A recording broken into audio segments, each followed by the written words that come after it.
بسم اللہ الرحمن الرحیم۔ السلام علیکم۔ میرے گھر میں کچھ دنوں سے کام والی نہیں تھی۔ مجھے گھر میں کام کرنے کے لیے ایک ملازمہ کی ضرورت تھی۔ میں نے آس پاس کے گھروں میں پتہ کیا لیکن مجھے کوئی ملازمہ نہ ملی۔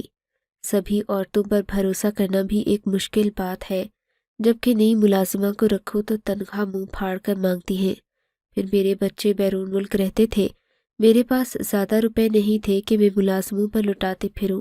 تبھی ایک دن میری شادی شدہ بیٹی نے مجھے مشورہ دیا، اماں تم دارالامان جاؤ، وہاں سے جا کر کسی بے سہارا لڑکی کو لے آؤ، اس سے یہ شرط رکھ لو کہ وہ تمہارے گھر کے کام کرے گی اور بدلے میں تم اسے کھانا، روٹی اور عزت کی چار دیواری دو گی۔ ہمارا گھرانہ شریف ہے، سبھی لوگ ہم کو جانتے ہیں۔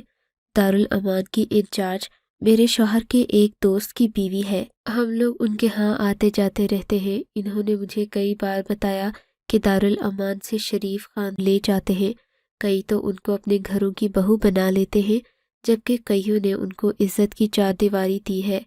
میں تو اپنی بیٹی کی بات سن کر خوش ہو گئی۔ میں نے سوچ لیا کہ کل ہی دارالامان جاؤں گی اور اچھی سی لڑکی صاف ستھری اپنے گھر کے کاموں کے لیے لے آؤں گی۔ دارالامان کا پتہ میری بیٹی نے دیا۔ صبح ہوتے ہی میں رکشے پر بیٹھی اور دارالامان پہنچ گئی۔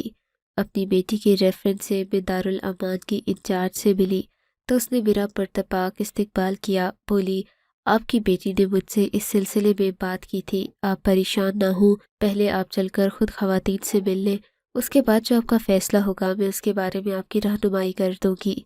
سمینہ میرے ساتھ اوپر روم تک آ گئی، جہاں مختلف عورتیں ہسپتال کے کسی وارڈ کی طرح بیڈ پر لیٹی اپنے اپنے کاموں میں مصروف تھیں۔ میں گئی تو کچھ نے مجھے چونک کر دیکھا، جبکہ باقی اپنے کاموں میں مگن رہی۔ شاید ان کے لیے یہ روزمرہ کی بات تھی۔ تبھی میری نظر کونے میں بیٹھی ایک خاموش سی لڑکی پر پڑی۔ دارالامان میں زیادہ تر خواتین کی عمریں 30 سال سے اوپر کی ہوں گی اور زیادہ تر طلاق یافتہ گھرانوں سے تعلق رکھتی تھی۔ جن کے اپنے رشتے میں سکون نہ ہو وہ مجھے کیا سکون دے گی؟ یہی سوچ کر میرے دل میں ٹھان لی کہ کسی کنواری لڑکی کو یہاں سے اپنے گھر کے کاموں کے لیے لے جاؤں گی اور بعد میں اس کی شادی معقول جگہ پر کر دوں گی۔ تب تک کام کے لیے میری بہویں آ جائیں گی تو وہ گھر سنبھال لے گی۔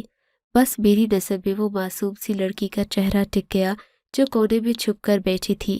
میں نے انچارج سے کہا کہ اسے بلاؤ، یہ مجھے کچھ اچھی اور شریف گھرانے کی لگتی ہے۔ انچارج نے کانوں کو ہاتھ لگاتے ہوئے کہا، اماں جی یہ تو اٹھ کر پانی بھی نہیں پیتی، میں تو اسے کہہ کر تھک گئی ہوں کہ اپنے کپڑے دھو لیا کرو، کام کرتا ہے، پر یہ لڑکی بس اپنی جگہ بت بنی بیٹھی رہتی ہے۔ نماز کا وقت آتا ہے تو باہر صحن میں جا کر بیٹھ جاتی ہے، اس کے علاوہ یہ اپنے اس کونے سے ہلتی تک نہیں، آپ اس کا کیا کرو گی؟ سمینہ کے کہنے کے باوجود بھی میں نے اپنا فیصلہ تبدیل نہیں کیا۔ نہیں سمینہ، مجھے اس لڑکی میں کچھ مختلف نظر آ رہا ہے۔ میرا دل کہتا ہے کہ یہ میرے گھر کو سنبھال لے گی، بس تم اسی کو میرے ساتھ بھیج دو۔ سمینہ تو مجبور تھی۔ میری بات سن کر اس نے اس لڑکی کو اپنے پاس بلایا۔ لڑکی نے مجھے سلام کیا اور پھر اس لڑکی کو میرے آنے کا مقصد بتایا۔ لڑکی تو خوشی خوشی میرے ساتھ چل پڑی۔ راستے میں میں نے اس سے اس کا نام وغیرہ پوچھا، اس نے کسی قسم کی بھی معلومات دینے سے انکار کر دیا۔ بولی آپ کو مجھ سے جو چاہیے مل جائے گا، میں آپ کے گھر کے کام دل لگی سے کروں گی، آپ کو کبھی مجھ سے شکوہ نہیں ہوگا۔ لڑکی کی بات سچ ثابت ہوئی۔ اگلے ہی دن اس نے اب میں دیکھتی تو گھر میں مجھے کہیں بھی کوئی تنکے جتنا بھی گھاس پھوس پڑا نظر نہ آتا۔ میں بہت خوش ہوئی، مجھے تو بیٹھے بٹھائے ہیرا مل گیا تھا۔ میرے دل میں ٹھان لی کہ میں اس لڑکی کو اپنے گھر سے کہیں نہیں جانے دوں گی، اس کی شادی بھی اپنے کسی ڈرائیور سے کر دوں گی اور پھر اسے زندگی بھر اپنی نظروں کے سامنے رکھوں گی۔ مگر مجھے کیا پتا تھا کہ یہ 4 دن کی چاندی ہے۔ ایک دن میں اپنے کمرے میں بیٹھی تھی کہ مجھے کچھ چیخوں کی آواز سنائی دی۔ میں نے باہر جا کر جلدی سے دیکھا تو وہاں کوئی نہ تھا، جبکہ سجیلا بہت پریشان کھڑی تھی، اس کی سانسیں اکھڑی ہوئی تھی، بال بکھرے تھے اور وہ اپنے بازو خود میں سمیٹے مجھے خوفزدہ نظروں سے دیکھ رہی تھی۔ مجھے دیکھ کر میرے گلے لگ گئی اور بولی، بی بی جی مجھے بچا لیں، وہ لوگ یہاں بھی آ گئے ہیں۔ کون سے لوگ بیٹا؟ تم کس کی بات کر رہی ہو؟ میں نے اسے سنبھالتے ہوئے کہا، اماں جی وہ مجھے یہاں سے لے جائیں گے، مجھے آپ کے رب کا واسطہ ہے، آپ مجھے بچا لیجئے، میں آپ کے پاس ساری عمر رہنا چاہتی ہوں۔ لڑکی کی بات سن کر میں تو حیران پریشان رہ گئی۔ بیٹا تم کیا بات کہہ رہی ہو؟ یہاں کوئی نہیں آ سکتا، تم بالکل محفوظ ہو۔ میں نے اسے گلے سے لگاتے ہوئے کہا۔ وہ خوفزدہ نظروں سے دروازے کی طرف دیکھ رہی تھی۔ میں نے چوکیدار سے بھی پوچھا کہ کیا یہاں کوئی آیا تھا؟ کہنے لگا، بی بی جی میں تو سجیلا بیٹی کے کہنے پر بازار سے دہی لینے گیا تھا، انہوں نے خود مجھے بازار بھیجا تھا، میں واپس آیا تو گیٹ کھلا تھا اور یہ رو رہی تھی۔ مجھے اب اس لڑکی پر شک ہونے لگا، اگر اس نے دہی لینے خود ہی گارڈ کو یہاں سے بھیجا تھا تو اس کا مطلب کہ کوئی اس سے ملاقات کرنے آیا تھا اور اس نے بنا کسی کو بتائے اتنا بڑا قدم اٹھا لیا۔ مگر پھر اگلے ہی لمحے میں نے سوچا کہ لڑکی کے پاس نہ ہی کوئی موبائل فون ہے، نہ رابطے کا کوئی دوسرا ذریعہ، پھر یہ کیسے بلوا سکتی ہے، جبکہ گھر کے آس پاس کوئی چھڑا بھی نہیں رہتا تھا جس پر میں شک کر سکوں۔ اگلے دن سے میں نے سجیلا پر نظر رکھنا شروع کر دی، مگر سجیلا کے تو کچھ اور ہی رنگ روپ تھے۔ وہ صبح اٹھتی اور کام پر لگ جاتی، اس کے بعد دن بھر کام کرتی رہتی۔ میں سارا دن اس کا پہرا تو نہیں کر سکتی تھی، مگر مجھے محسوس ہوا جیسے دن کا کھانا کھانے کے بعد وہ اپنے کمرے سے غائب ہو جاتی ہے۔ مجھے یہ بات 2-3 دن کے بعد سمجھ آئی تھی۔ میں جانتی تھی کہ سجیلا دن کے اس وقت ضرور کسی کے پاس جاتی ہے، لیکن 2-3 دن اس نے ایسی آنکھ مچولی کھیلی کہ میں یہ سمجھ ہی نہیں پائی کہ وہ کب جاتی ہے اور کب واپس آتی ہے۔ تب اگلے دن میں نے سوچ لیا کہ میں جتنی مرضی نیند آئے اب خود کو جگائے رکھوں گی اور سجیلا کا پیچھا کروں گی کہ یہ آخر دن کے وقت جاتی کہاں ہے۔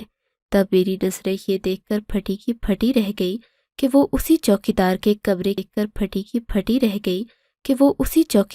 کمرے کی طرف جا رہی تھی جس سے اس نے دہی لانے کو بھیجا تھا۔ میرے پاؤں تلے سے زمین کھسکنے لگی۔ کہیں کرمدین بابا اس چھوٹی بچی کو تنگ تو نہیں کرتا؟ یہ نہ ہو کہ مارے ڈر کے مجھے بتا بھی نہ رہی ہو اور کرمدین بابا اپنا مطلب پورا کر رہا ہو۔ لیکن کرمدین بابا انتہائی نیک طبیعت کا مالک تھا۔ وہ 5 وقت کا نمازی تھا اور اس نے کبھی مجھ سے بدتمیزی سے بات بھی نہیں کی تھی۔ میں نے سوچا کہ کرمدین کے کمرے میں جا کر ساری حقیقت معلوم کر لوں، لیکن ابھی اس کے دروازے سے 2 قدم کے فاصلے پر کھڑی ہی تھی کہ وہ لڑکی کرمدین کے کمرے سے باہر نکلی۔ میں نے کرمدین کے کمرے میں جھانکا تو وہ جائے نماز پر بیٹھا نماز پڑھ رہا تھا۔ مجھے یہ بات کچھ عجیب سی لگی، جبکہ سجیلا نے مجھے ایک نظر بھی اٹھا کر نہیں دیکھا تھا، گویا اسے اس بات کی کوئی پرواہ ہی نہ ہو کہ میں نے اسے کرمدین۔ ایک دن میں نے تنگ آ کر سجیلا سے پوچھ ہی لیا، کیا بات ہے سجیلا، تم ظہر کے وقت کرمدین کے کمرے میں کیوں جاتی ہو؟ دیکھو بیٹی ان باتوں کا دھیان رکھا کرو، وہ تمہارے باپ کی عمر کا ہے، اس سے اس طرح کی مناسبت اچھی نہیں لگتی۔ میں نے لڑکی کو ڈرانا چاہا لیکن وہ تو جیسے تیار بیٹھی تھی۔ میرے کہنے پر وہ پھوٹ پھوٹ کر آنسو بہانے لگی۔ نہیں جی میں تو وہاں اپنے مقصد کے لیے جاتی تھی، لیکن وہ مقصد پورا نہیں ہوا۔ لڑکی نے آنسو پوچھتے ہوئے کہا، کیا مقصد تھا تمہارا بیٹی، مجھے بتاؤ، میں تمہاری مدد کروں گی۔ میں نے اسے مدد کی پیشکش کی لیکن اس نے صاف انکار کر دیا کہ وہ یہ بات کسی کو نہیں بتائے گی۔ میں بھی خاموش ہو گئی کیونکہ میں زور زبردستی کرنے سے تو نہیں، لیکن ایک بات تو مکمل طور پر سامنے آ چکی تھی کہ سجیلا کسی بات سے بہت خوفزدہ ہے اور اس میں چوکیدار بابا کرمدین بھی شامل ہو سکتے تھے، لیکن میں نے ان کو اس بات کا پتہ بھی نہیں چلنے دیا اور اندر ہی اندر یہ کھوج لگانے لگی کہ کرمدین کا میری نوکرانی سے کیا تعلق ہے۔ لیکن کئی دن کے پہرے کے بعد مجھے صرف یہ بات معلوم ہو سکی کہ سجیلا نماز کے اوقات میں کرمدین کے کمرے میں جاتی ہے۔ اس سے بھی زیادہ حیرت کی بات یہ تھی کہ سجیلا نماز پڑھتے ہوئے کرمدین کو دیکھتی اور پھر واپس آ جاتی۔ یوں ہی نماز کے 5 اوقات گزر جاتے۔ کیونکہ کرمدین کی پشت دروازے کی طرف ہوتی اس لیے انہیں سجیلا کے آنے جانے کا علم بھی نہیں ہوتا تھا۔ بظاہر یہ معمولی سی بات تھی، اس لیے میں نے سجیلا پر نظر رکھنا چھوڑ دی تھی کیونکہ اس سب سے کوئی فائدہ نہیں تھا اور نہ ہی مجھے کوئی خاص بات پتہ چلی تھی۔ ویسے بھی سجیلا گھر کا ہر کام وقت پر کر لیتی، مجھے اس سے کوئی شکایت نہیں تھی۔ پھر میں معمولی سی بات کو وجہ بنا کر کیوں اس سے بدتمیزی سے پیش آتی۔ بہرحال اس بات کو کوئی 2 مہینے گزر گئے تھے۔ سجیلا کے کام سے سبھی خوش تھے، بلکہ خاندان کی عورتیں یہ کہنے لگی کہ ہمیں بھی دارالامان سے کوئی اچھی اور شریف لڑکی مل جائے تو گھر کے کاموں کے لیے آسانی ہو جائے گی، کیونکہ یہ لڑکیاں بے سہارا ہوتی ہیں۔ دارالامان کے ماحول سے اچھا تو ان کے لیے گھر کا وہ ماحول ہے جہاں کم از کم عزت کی روٹی تو ملتی ہے۔ مگر پھر جو واقعہ ہوا اس نے میرے خاندان کی سبھی عورتوں کو سجیلا جیسی لڑکیوں سے متنفر کر دیا۔ یہ جمعے کا دن تھا، گھر میں سب نہا دھو رہے تھے، سجیلا بھی کپڑے استری کرنے میں مصروف تھی۔ بیرونی دروازہ کھلا تھا کیونکہ میرا شوہر اور چوکیدار وغیرہ سب جمعے کی تیاریوں میں مصروف تھے۔ اتنے میں میں اپنے کمرے سے باہر نکلی، میری نظر مرکزی دروازے پر پڑی تو وہاں ایک ہٹا کٹا لمبے قد کا آدمی کھڑا ادھر ادھر دیکھ رہا تھا۔ وہ ہمارے ہی گھر میں جھانک رہا تھا۔ اسے یوں جھانکتا دیکھ کر میری تو جان ہی نکل گئی۔ میں نے صغیر بھائی یعنی کہ ہمارے چوکیدار کو آواز دی، وہ نہ جانے کہاں گئے تھے۔ اتنے میں وہ آدمی ہمارے گھر کے مرکزی دروازے سے اندر داخل ہو گیا۔ میں اسے روکتی رہ گئی مگر اس نے میری بات نہیں سنی۔ اب وہ ہمارے گھر کے اندر والے کمرے کی جانب بڑھ رہا تھا جہاں پر زیادہ تر سجیلا رہا کرتی تھی، مگر وہ رات کے اوقات میں ہی اس کمرے میں آتی، زیادہ تر وہ بیرونی کوارٹر میں رہتی تھی۔ یہ کمرہ ہمارے اس ڈرائیور کا تھا جو ہمیں 2 سال پہلے چھوڑ کر جا چکا تھا۔ اب کا ڈرائیور اپنی رہائش رکھتا تھا، اسے اس کمرے کی ضرورت نہیں تھی، سو سجیلا کبھی کبھی یہاں بھی رہ لیا کرتی۔ وہ آدمی بے دھڑک سجیلا کے کمرے کی طرف بڑھ گیا۔ میں نے بھی چالاکی دکھائی اور اس کے پیچھے جا کر دروازے کو کنڈی لگا دی۔ وہ اندر سے دروازے کو پیٹنے لگا۔ اتنے میں میرا شوہر اور چوکیدار بھی آ گئے۔ میں نے انہیں اس آدمی کے بارے میں بتایا جسے اندر والے کمرے میں بند کر رکھا تھا۔ ویسے بھی آدمی پاگلوں کی طرح دروازہ بجا رہا تھا۔ اتنے میں بیرونی دروازے سے 2-4 غنڈے اور ہمارے گھر میں داخل ہوئے۔ تب گھر کے سبھی لوگ بوکھلا کر رہ گئے۔ نہتے تو ہم بھی نہیں تھے، لیکن اس طرح کے معاملات میں مصلحت سے کام لینا چاہیے۔ میرے شوہر نے صغیر بھائی کو تحمل سے کام لینے کا کہا۔ وہ بھی خاموش ایک طرف کھڑے ہو کر تماشا دیکھنے لگے کہ آخر ان لوگوں کا ارادہ کیا ہے۔ تبھی انہوں نے پورے گھر کی تلاشی لی اور سجیلا کو ڈھونڈ نکالا۔ میں نے جب سجیلا کو ان کے ہاتھوں میں دیکھا تو آگے بڑھ کر سجیلا کو چھڑانا چاہا۔ ان میں سے ایک آدمی نے سجیلا کو کھینچنے کی بجائے میرا ہاتھ جھٹکا اور بولا، ہماری ماں واپس کر دو، تم لوگوں نے اس سے بہت خدمت کروا لی۔ یہ اس لیے نہیں پیدا ہوئی تھی کہ تم جیسوں کے برتن دھوئے، ہم اسے رانی بنا کر رکھتے ہیں، سمجھے؟ تم لوگ لے کر ہی جائیں گے۔ تمہیں کیا لگتا ہے ہمیں تمہاری بات پر یقین آ جائے گا؟ میرے شوہر نے اس آدمی سے پوچھا، یہ 10 سال کی بچی ہے بمشکل، تم کہتے ہو کہ یہ تمہاری ماں ہے؟ ہوش میں تو ہو؟ تم لوگوں کو میں یہ بچی لے کر نہیں جانے دوں گا، بھلے تم لوگ میری جان لے لو، مگر میں اس بچی کی حفاظت کروں گا۔ یہ اس گھر میں رہتی ہے اور اس کی حفاظت کرنا میرا فرض ہے۔ میرے شوہر نے جب ان لوگوں سے یہ بات کہی تو وہ ہم سب کا منہ تکنے لگے۔ آپ سمجھنے کی کوشش کریں، وہ چاروں یک زبان ہو کر بولے، ہم اپنی ماں کو کوئی تکلیف بھی نہیں دینا چاہتے، نہ ہی انہیں یہاں سے ذلیل و رسوا کر کے لے جانا چاہتے ہیں۔ ہم ان کی مرضی سے انہیں لینے آئے ہیں۔ اگر یہ منع کر دیں گی تو ہم انہیں یہیں چھوڑ دیں گے، لیکن ان کا یہاں رہنا مناسب نہیں ہے۔ یہ قابل عزت ہے، ہم انہیں اپنے گھر لے کر جانا چاہتے ہیں۔ وہ چاروں نوجوان بولے تو میرے شوہر ہنس پڑے۔ تمہیں لگتا ہے کہ بات سمجھ نہیں آئی؟ 10 سال کی بچی تم 4 ہٹے کٹے نوجوانوں کی ماں کیسے ہو گئی؟ کیا تمہارے باپ نے دوسری شادی کی ہے؟ میرے شوہر نے آنکھیں دکھا کر پوچھا تو چاروں نے نفی میں سر ہلا دیا۔ ہمارے ہاں دوسری شادی کا کوئی رواج نہیں ہے، یہ ہماری ماں ہے، ہم سب کی ماں ہے۔ تم لوگوں کی ہمت کیسے ہوئی کہ اس سے گھر کے کام کروانے لگے؟ اتنے میں نے پولیس فون کر دیا تھا۔ تھوڑی ہی دیر میں پولیس کی گاڑیاں ہمارے گھر کے باہر کھڑی تھی۔ بڑی مشکل سے ان گنڈوں سے نپٹ کر ان کو تھانے بھجوا دیا گیا۔ میرے شوہر بھی ایک سرکاری افسر تھے، اس لیے پولیس والوں کو آنے میں کوئی دقت نہیں ہوئی۔ ویسے بھی سب لوگ ہمیں جانتے تھے، محلے میں ہماری ایک عزت دار گھرانے کی حیثیت تھی۔ میں نے دیکھا کہ جب یہ لوگ کسی صورت نہیں مان رہے تو ہمارے قریبی تھانے میں فون کر دیا تھا۔ پولیس ان گنڈوں کو اٹھا کر تھانے لے گئی، جبکہ میں اور میرا شوہر اس بات پر حیران تھے کہ 10 سالہ بچی کو یہ لوگ اپنی ماں کیوں کہہ رہے تھے، حالانکہ وہ بہت کم عمر تھی اور شکل سے بھی بہت معصوم لگتی تھی۔ ان کے جانے کے بعد سجیلا بہت گھبرائی ہوئی تھی، اس کے ہاتھ پاؤں کانپ رہے تھے۔ وہ بار بار میرے گلے لگتی اور یہی کہتی، ماں جی مجھے بچا لیں، یہ لوگ یہاں بھی آ گئے ہیں، نہ جانے میرا کیا حشر ہوگا۔ اس کی باتیں سن کر میرا کلیجہ کٹتا، لیکن یہ سمجھ نہیں آتا تھا کہ وہ ڈرتی کیوں ہے۔ بہرحال کچھ دن جب سکون رہا تو سجیلا نے مجھے خود ہی اپنی کہانی سنا دی۔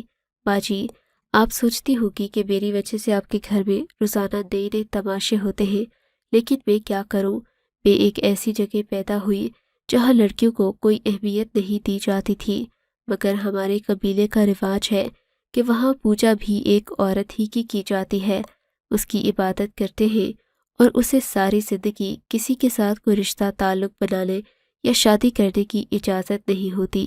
ہاں بہ کے لوگ اس عورت کی عزت کرتے ہیں اور وہ جس خاندان سے ہو اس خاندان کو خوش قسمت سمجھا جاتا ہے۔ میں بھی جب اس گھر میں پیدا ہوئی تو میرے بڑے ہوتے ہی والدین کو میری شادی کی فکر پڑ گئی تھی، لیکن ایک دن سادھو جی ہمارے گھر آئے اور انہوں نے اماں سے کہا کہ میں اس دنیا میں کچھ اور ہی مقصد لے کر پیدا ہوئی ہوں، اگر وہ مجھے ان کے حوالے کر دیں تو میں اپنا مقصد پانے میں کامیاب ہو جاؤں گی۔ میرے ماں باپ تو سادھو جی کے جیسے پاؤں ہی پڑ گئے، وہ تو انہیں اپنے سروں پر بٹھانا چاہتے تھے کہ انہوں نے اتنے بڑے اعزاز کی بات کر دی کہ ان کی بیٹی کو ایک نیک روحانی شخصیت اور اس قبیلے کی ماں بنائیں گے۔ ہمارے ہاں یہی رواج ہے، عورتوں کو عزت دی جائے یا نہ دی جائے، لیکن انہیں قبیلے کا سردار بنا کر ان کی تعریف ضرور کی جاتی ہے۔ بہرحال جب سادھو جی ہمارے گھر آئے میں نے لاکھ انکار کیا کہ میں اس سب میں نہیں جانا چاہتی، اپنی ایک مختلف اور منفرد زندگی گزارنا چاہتی ہوں، مگر کسی نے میری بات کا دھیان نہیں دیا اور 10 سال کی عمر میں مجھے سادھو جی کے پاس بھیج دیا گیا۔ وہ ایک موٹی توند والا بھیانک شخص تھا جس کے ساتھ بیٹھتے ہوئے بھی مجھے ڈر لگتا، لیکن سب کہتے تھے کہ وہ عمل سکھاتا ہے۔ 2-4 دن تو وہ مجھے ہلکی پھلکی چیزیں سکھاتا رہا، لیکن پھر اس نے اس مفت کی تعلیم کی قیمت لینا شروع کر دی۔ وہ چاہتا تھا کہ میں اس کے سامنے بے زبان ہو کر بیٹھی رہوں، جبکہ میرے گھر والے تو اس کو اپنا پیر فقیر مانتے تھے، کوئی اس کے خلاف ایک بات بھی سننا پسند نہ کرتا۔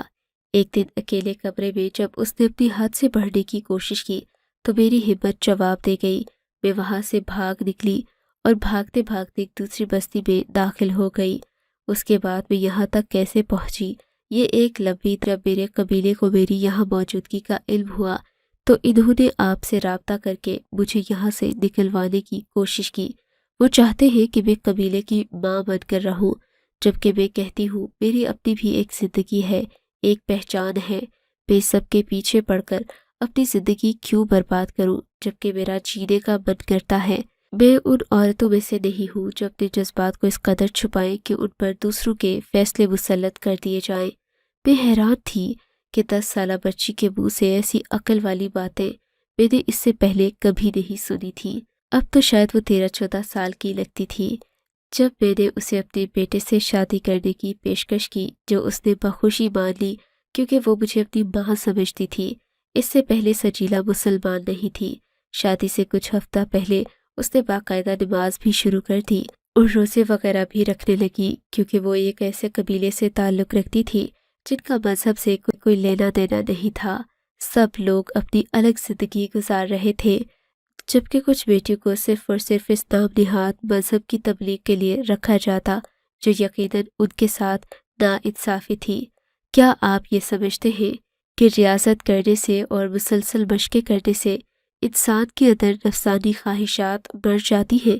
میرے خیال میں تو ایک متوازن زندگی سب سے بہترین راستہ ہے۔ آپ کو اگر یہ کہانی اچھی لگی ہے تو اس ویڈیو کو لائک کیجیے اور اس طرح کی مزید کہانیاں سننے کے لیے ہمارے چینل کو ضرور سبسکرائب کیجیے۔ کہانی سننے کا شکریہ۔ آپ سے ملاقات ہوگی اگلی ویڈیو میں، تب تک کے لیے اللہ حافظ۔